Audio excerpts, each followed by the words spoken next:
Sekilas sejarah, keutamaan puasa dan wirid Dalailul Khairat oleh Kiai Haji Imam Jazuli LCMA.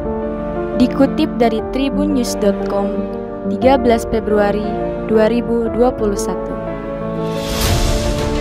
Dalailul Khairat adalah sebuah kitab berisi kumpulan sholawat Nabi. Kitab ini disusun oleh pengarangnya berdasar jumlah hari dari Ahad sampai Sabtu. Tujuannya agar bisa dijadikan nuridan setiap hari oleh para pengamalnya. Pengarang Dalailul Khairat adalah Syekh Abu Abdullah Muhammad bin Sulaiman Al-Jazuli, seorang waliullah besar kelahiran Maroko, kutubuz zaman pada masanya. Syekh Al-Jazuli juga seorang pengkader para ulama besar dan dai ulum. Beberapa murid beliau yang terkenal adalah Syekh Abu Abdullah Muhammad Asy-Syagir As-Suhali dan Syekh Abu Muhammad Abdul Karim Al-Manzari. Di tangan mereka inilah banyak orang tergerak menekuni tarekat sebagai jalan menuju Allah Subhanahu wa Ta'ala.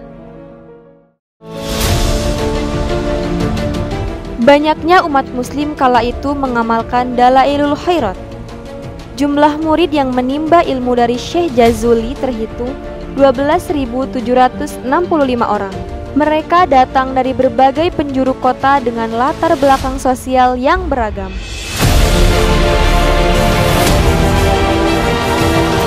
Tidak saja menuntut ilmu, tetapi juga menyampaikan keluh kesah pada sang syekh, mencari berkah dan karomah, serta meminta pertolongan sesuai kebutuhan masing-masing. Menurut Syekh Abdul Majid Asy-Syarnubi Al-Azhari, Syekh Al-Jazuli sendiri adalah seorang pengamal tarekat Syaziliyah. Sebagai wali besar, banyak karomah yang lahir dari tangan Syekh Al-Jazuli.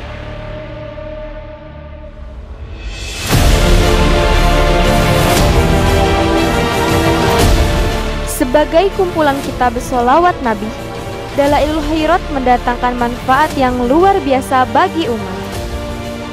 Menurut Syekh Yusuf An-Nabhani, sebelum mengarang kitab Dalailul Khairat ini, Syekh Al-Jazuli bertemu dengan seorang anak kecil perempuan Sobia pada kesempatan yang tidak disengaja.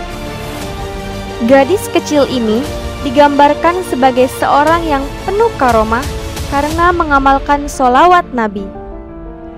Pada saat itu, Syekh Al-Jazuli pergi ke sebuah sumur untuk berwudu. Tiba-tiba, air dalam sumur kering. Tidak berselang lama, seorang bocah kecil terlihat berdiri di atas tempat yang tinggi. Syekh Al-Jazuli bertanya, "Siapa dirimu?" Gadis itu menjawab seraya menyinggung, "Engkau ini lelaki yang banyak dipuji orang karena kebaikan. Tetapi, mengapa engkau tampak kebingungan hanya karena air tidak mau keluar dari dalam sumur?"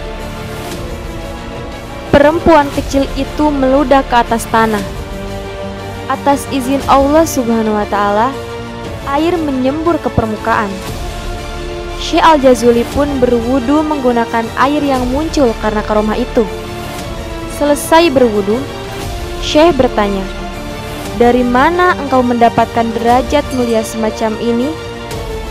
Perempuan kecil itu menjawab, "Karena aku sering membaca sholawat kepada Nabi, yang setiap kali berjalan di suatu tempat, binatang-binatang liar pun akan tunduk kepadanya."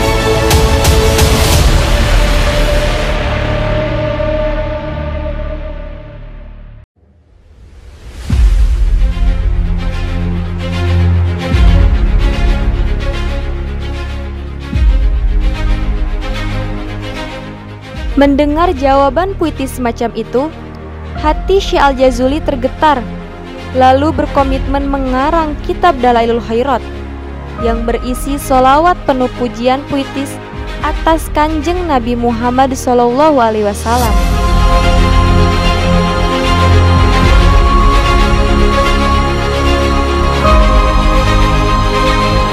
Banyak para ulama mengakui berkah kitab kumpulan sholawat Nabi dalam Dalailul Khairat ini.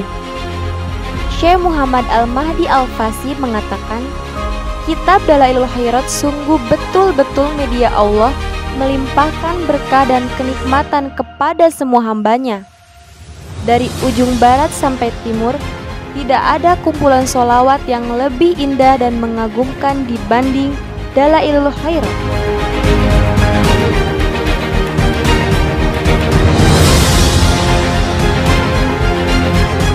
Dalailul Khairat memang dirancang oleh Syekh Al-Jazuli sebagai wiridan. Abdul Qadir Zaki mengatakan, Syekh Jazuli mendesain susunan kitab Dalail ini agar bisa dijadikan wirid oleh para pengikut dan muridnya, sesuai kemampuan masing-masing. Jika tidak mampu menyelesaikannya sekali duduk, maka bisa dibagi menjadi 3 kali atau 4 kali, sesuai arahan dari Syekh yang memberinya ijazah. Mengamalkan Dalailul Khairat sebagai wiridan sering dibarengi dengan tradisi saumudar, puasa tahunan. Tradisi ini disebut sebagai adat al-adah. Secara linguistik, pengertian adat adalah segala sesuatu yang terjadi berulang-ulang. Dalam istilah ulama ushul fikih, tradisi atau adat diartikan sebagai ma istaqara fin nufus min jihatil ukul wa talaqatut tiba ussalimatu bil qabul. Segala hal yang sudah mapan di dalam hati dilihat dari segi dalil-dalil rasional, serta bisa diterima jiwa yang sehat.